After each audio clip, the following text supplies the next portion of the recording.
guys, welcome back to Fairy's Corner. It's Emily here, and today I'm going to be reading books with POC rep in them.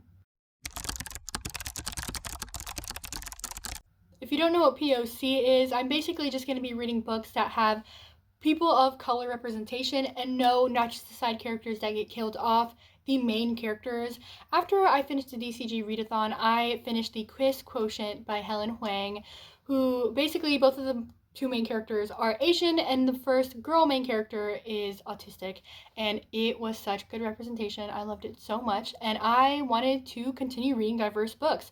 I think diversifying your bookshelf is so extremely important, and I want to encourage you all and show you guys that these diverse books are just as good, maybe even greater than all the other books that you have read. Today, or this week, I want to read 3 different books that have 3 different types of representation, and I am so beyond excited. The first book is With the Fire on High by Elizabeth Acevedo, and I am extremely excited about this book. If you don't know, I'm Puerto Rican, and Elizabeth Acevedo is half Dominican and half Puerto Rican herself. I've read 2 of her other books, The Poet X and Clap When You Land, and I felt extremely seen, especially in Clap When You Land. It was so beautiful. I loved it so much. This is her first book that wasn't written in either verse or poetry, and I'm extremely excited if you could not tell. This follows a girl named Imoni Santiago, and she is like a teen mom, and she also has to take care of her abuela. So she wants to be a chef. She feels the most at peace and most calmed when she is cooking. However, she realizes very quickly that she can't be one because she has to take care of her child and her abuela, and she's just basically growing up very, very fast, and she's trying to figure out what to do, especially when the chef, what is that called? Career is calling her. I'm extremely, extremely excited for this book. If you, again, could not tell, this is the first book that I'm going to be picking up, and I am so happy about it. And the last book I want to read is Frankly in Love by David Yoon. Nicola Yoon, who everybody knows for writing The Sun Is Also a Star and Everything. This is her husband, and I have been excited for this book when he first started talking about it in BookCon 2019, and I saw him in a panel, and him and Nicola Yoon were the cutest couple in the world. I loved when he was speaking about this book. It's about a guy named Frank Lee, who, frankly, so funny to me, who is Asian, and his parents want him to marry an Asian woman, but he's in a relationship with a white woman. So he starts fake dating an Asian, I can't say Asian woman again. Anyways, an Asian person. He starts dating her to bring to the family, but I think he starts falling in love with her. I think that's what it's about. I'm super excited to read this. I need to start reading more Asian representation. I have read a couple of books, but not as much. So I'm really excited to delve more into that culture. So those are the 3 books that I'm hopefully going to get to in this weekly reading vlog. I hope you guys enjoyed this vlog, and I hope that you read books of diversity along with me. I wasn't going to update this early on. I'm only 20 pages into With the Fire on High by Elizabeth Acevedo, and I have a lot of feelings, good and bad. Not bad, just, cautious feelings. So number 1, chapters, super short. I feel like I'm reading at the speed of light, and I am loving it. Another thing is that all the recipes are already just making me so happy. She just mentioned pollo guisado, and my grandmother makes that like twice a week, so easy to make, and it's so good. So that's making me happy, of course. And also, she's Puerto Rican. I did not realize that she would be Puerto Rican. Elizabeth Acevedo herself, as I said, she's half Puerto Rican, half Dominican. But all of her other main characters have always been Dominican, so I just expected that she was more in touch with her Dominican roots. But she's Puerto Rican, and I'm loving it so much because I'm Puerto Rican, and it makes me happy.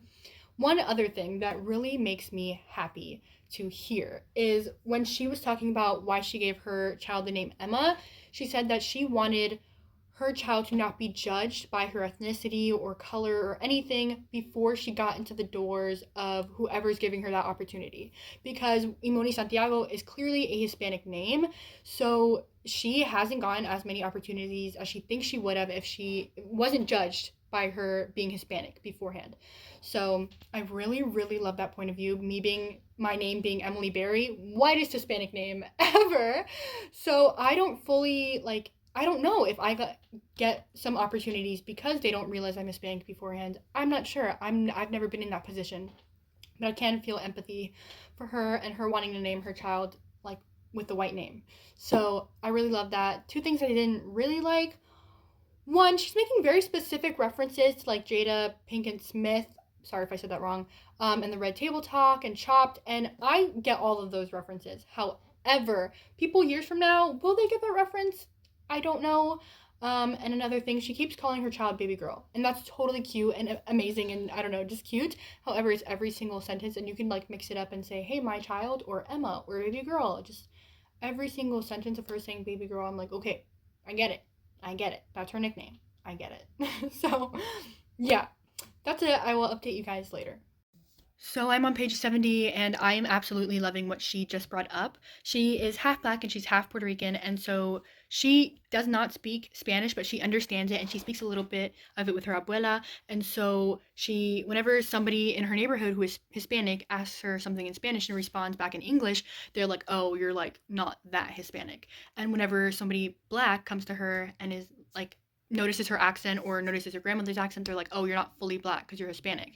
And she's like, "No, I'm both. I'm whole. Like, I don't understand. Like, you can't just discourage me from not having my culture because that's my culture. Like, I am Hispanic, I am black, and I feel both things. I am both." And I felt that so much. I am not black, of course, but I'm half Hispanic, I'm half white. In Miami, there's so many Hispanics, and they're like, "Oh, you're whitewashed. Like, you are white. Like, don't even come to me. Don't even talk to me." And then when I moved to South Carolina, like, two people called me a Mexican and two people called me Cuban without even asking about me or like knowing me. Like, it was so weird, and like I was like, "Whoa, what?" And I understand Spanish. I speak a little bit of Spanish with my family, but I just feel kind of uncomfortable to speak it with anybody else. So when she said that, I felt so seen because like my whole life I've been struggling. Am I white? Am I cultured enough to be Hispanic? But I have my traditions with my family and I eat the food and I do all of this and I'm living my culture, but because I look this way, am I really Hispanic? And it was just something I've been struggling with my whole life, and recently, just this year, I actually like realized, no, Emily, you are both. You are fine. You are still Hispanic. You are still white. You are still both, and that's not a bad thing. So yeah, I just felt seen, and I wanted to tell you guys. So right now I am 200 pages into With the Fire on High, and I'm not fully liking it. I just think it's okay. There isn't a real clear plot line developed yet, and there is 200 more pages in the book, so I do think I will enjoy it, hopefully, but right now it's just pretty average and not as good as her other books. Hey guys, Merry Christmas Eve. I have a little Santa sweater jacket thing on so I could be festive, but other than that, today's the day that I finished With the Fire on High by Elizabeth Acevedo, and I am really disappointed in this book. I wish I updated you guys more, but honestly, there was nothing to update on.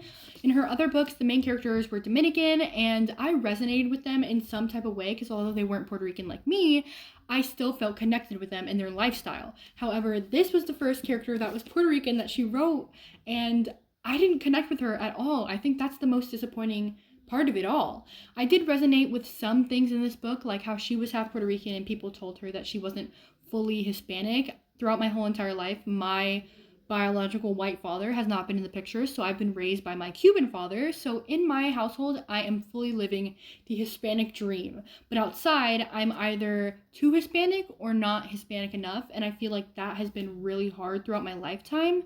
And in this book, I'm really happy that they brought it up.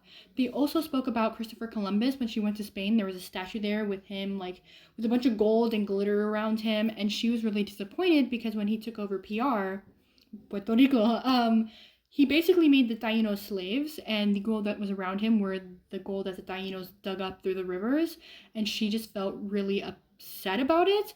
I felt very hit by this because in the past couple years that has been a controversial topic, especially in 2020 with the Gen Zs all around. And I don't know, that hit hard. And then she also talked about hurricanes, and I lived in Miami my whole entire life. So hurricanes, I know a thing or two about hurricanes, and my mother and my grandmother, their neighborhood in Homestead, Florida, they was in the eye of Hurricane Andrew, and they lived for almost a year in a beaten down house with no roof, no walls, no anything, and that in and of itself is very, very sad. But to think about the rest of my family in Puerto Rico that has frequent hurricanes and just probably lived like that for a long time, it really hurts my heart, and it was really important to me that she brought that up. Other than that, I didn't fully resonate with the character. I thought she was strong. I thought she was brave. I thought she was well-minded, but I did not connect with her lifestyle. She has a abuela that is not very strict on her, and I grew up with a pretty strict household, and she's a teen mom, so I can't really relate to any of that. And in Elizabeth Acevedo's other book, faith was a big thing as well, and this wasn't in this book, and I'm not saying that that's a bad thing. I don't really mind it, but, you know, I'm also big on my faith, so I connected with the other characters more than this character. Overall, the book as a whole, I did not see a rising action or a climax. It was very narrow and simple, and I didn't really appreciate that at all. I felt like this book read young, and I didn't like it. I did not connect with the book as a whole either, a lot other than the character itself. It was just so disappointing. I'm so disappointed.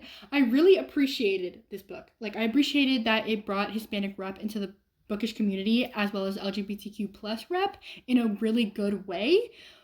But I'm really disappointed. I don't think I'm going to rate this because, I don't know, it just feels wrong to rate it to me. But it is my least favorite book that Elizabeth Acevedo has written. I'm going to be moving on to Frankly in Love by David Yoon. I'm in the mood for romance around this Christmas season, and I've been really in love with the Asian culture, just how food is a big part of their culture. I mean, I feel like food is a big part in everybody's culture, but just seeing them proud and like cooking their own way, and just, I don't know, I just literally, they make me want to like wish I was Asian. I don't know.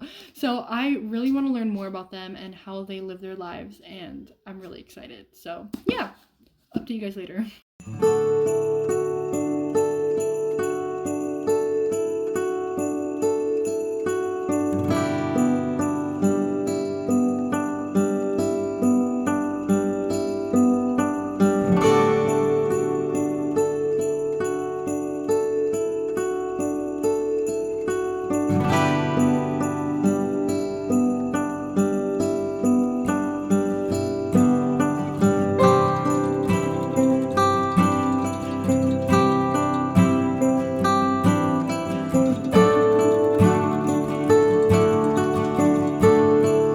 I don't know if my camera's lagging or not, so if this clip is lagging, we're just gonna deal with it. Anyways, hey guys, Merry after Christmas Day.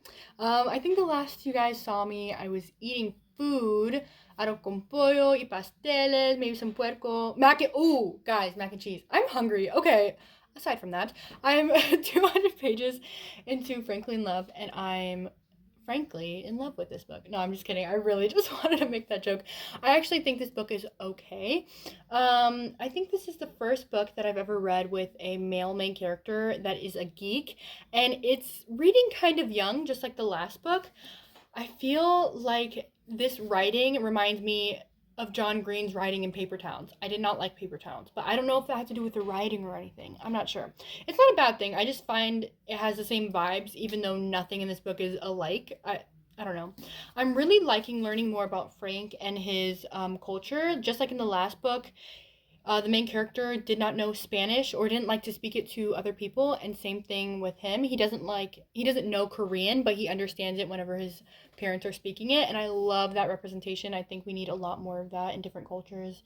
But aside from that, I don't really see any. I just feel okay. Like I'm halfway through, and I feel like now is just when everything's starting. So I don't know. I don't have a good rating of it yet. So yeah, I'll update you guys later. So I am 300 pages into Frankly in Love by David Yoon, and this book is addressing a lot of important topics, such as not only white people can be racist, every race can be racist. He talks about his parents who are Korean, and they not only discriminate against white and black people, but also other Asian cultures as well, such as Chinese and Japanese cultures, and that was a surprise to me. Of course, I knew that they could separate themselves from white and black people, but I didn't think that they would ever discriminate against other Asian cultures that weren't Korean. I found that really interesting to learn about. Another thing that they talked about was how white people have privilege, and it's so upsetting that they are blind of that privilege.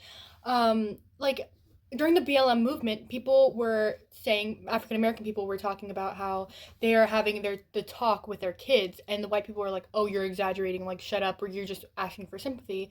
And everybody was like, "No, we're not asking for sympathy. Even before the Black Lives Matter movement, we were talking to our kids, and it's really upsetting that you don't even know what the talk is." And it's just frustrating. I don't know. So I'm really liking those topics that are being addressed. However, like I said before, this book as a whole is reading really young to me. I don't really feel a connection between him and either of the love interests at all. And now in the last 100 pages, I think it's just going to be him and his family dynamic. I don't think it's gonna have anything to do with his relationship at all, because that's kind of already resolved. I don't know. I'm disappointed. I'm really upset that I'm disappointed because I've been disappointed in the last two books. Oh my gosh. Yeah, I don't know. I am in the same spot. I'm sorry, but I finished Frankly in Love by David Yoon, and again, I just feel like this book read really young. I think the ending though was really good and realistic. I really liked how it was written. However, how the main story was going, I didn't expect the ending to go this way. I didn't think it connected at all, but maybe I'm just wrong and David Yoon wrote it and he loved it. So, I don't know. I don't know. Overall, I think the book was okay. I think my favorite part of the book happened after the book ended. It was a Q&A with David Yoon and Nicola Yoon, and it was so cute. Since this is an Own Voices novel, I didn't really expect how much of David Yoon's life actually went into this novel. He said that his own parents didn't even come to him and Nicola's wedding because she is African American, and they disowned him for 10 years. And now they love Nicola, but they're still racist. And the whole thing about this book and the whole thing with him is that you were born into the life that you have, and you can't change your family for anything. So you're just kind of stuck, and you have to just deal with what you got. So, like, you love them, but you're disappointed in them, and I love that representation in this book. I feel like if I went into this book knowing that it was mostly about family and that sort of realm, I would have liked this book a lot more, but I went into it thinking that it was going to be about romance, and I didn't really feel the connection that much in this book. I'm really disappointed that the past two books that I read, I didn't really end up enjoying. I think I'm going to give this book a 3-star. I think that's a good fitting rating. But the next book I'm going to be reading is Punching the Air by Ibi Zoboi and Yusuf Salam. I know I said I was going to be reading Trevor Noah's autobiography, but I just need to read a good fiction novel. This is a book told in verse, and it is about a guy named Amal Shahid, and at 16 years old, Amal is convicted of a crime that he didn't commit. So he's very enraged, he's frustrated, and he turns to his art, which is writing poetry, I believe, to try to change the situation. I am so freaking excited about this book. And yeah, I'll update you guys later. I'm 200 pages into Punching the Air, and I'm absolutely loving this book. I cannot believe that this book is just a thing. It's just so amazing.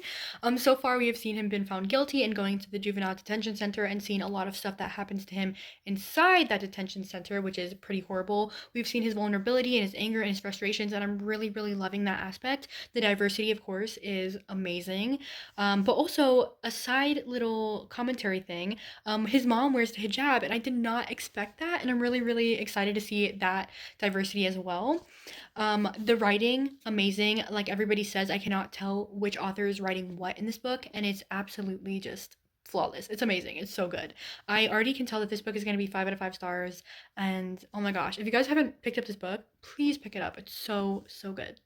I am 273 pages into this book. I was going to update you guys when I got to page 300, but something just happened and I really, really loved it. But first, I didn't realize that there was going to be a girl back home type situation. I don't think we're going to delve much into it, but I do think it is a motivation type thing for him in this detention center. I just thought that was really interesting. Another thing is, I'm not frustrated with the book as a whole, but sometimes, since this is such an immersive book, I feel like I'm in that place with Amal, and I'm like, why are you acting out? Just be a good guy, just sit in your place, do your little homework or whatever. Like, why are you acting out?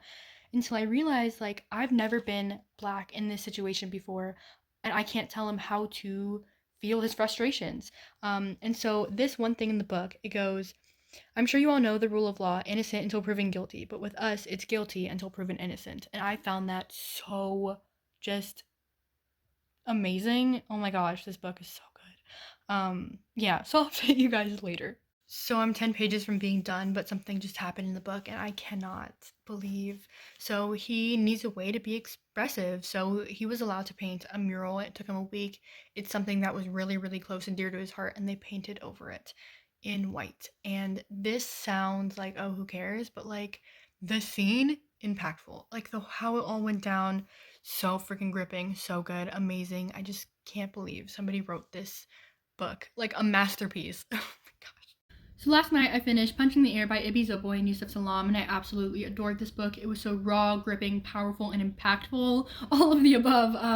And I really, really loved getting an insight into Amal's mind, to his frustrations, his anger, his sadness, all of it. It was just so real and raw and amazing to read. It was so immersive that I tried to put myself into his shoes and be like, Amal, why are you doing this? Just obey, be kind, just sit in your seat, don't do anything. But then I realized that I've never been Black and I've never been in this position before, so I cannot tell him how to feel his frustrations. And after I realized that, it was so cool to see why he was doing things and how he was doing things. It was really, really nice. The one thing I would change about this book, though, is the side plot of the people back home. I feel like it was not done well and just underdeveloped. I think if they wanted to have that side plot of somebody back home, get rid of the girl and make all of her letters from Lucas, the best friend, because that would have made a lot more sense and made everything completely perfect. But maybe I'm just too picky. I don't know. Overall, the ending was amazing. It was open-ended and it was so perfect for what this book was about. And I think I'm going to give this book a 4.5 or 5 out of 5 stars. I know this is going to be a book that I read time and time again and also recommend time and time again. So yeah, I'm glad that we finished this vlog off on a high note because the last 2 books were pretty disappointing. But, you know, I can't ask for perfection here. I love you guys so much. I hope that you guys enjoyed this vlog and I hope that you guys are diversifying your bookshelf as well. Please subscribe, do whatever you want to do, and goodbye.